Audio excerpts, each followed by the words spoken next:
با یه دونه عینک فوتوکرومیک شما زمانهای مختلف میتونید از عینکتون استفاده کنید.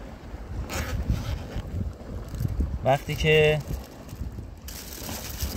عدسی تغییر رنگ بده و تیره بشه، شما هم طول روز همین که شب میتونید از عینکتون استفاده کنید. دارید میبینید که عدسی به راحتی داره تیره میشه.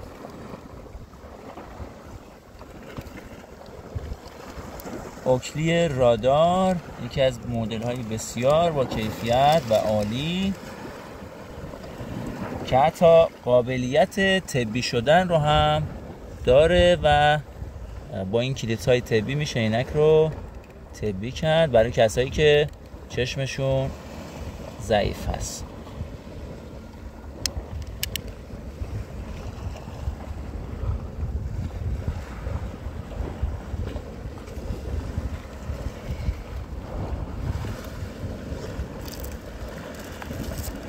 اینم کیسه و دستمال مخصوص خود برند اوکلی.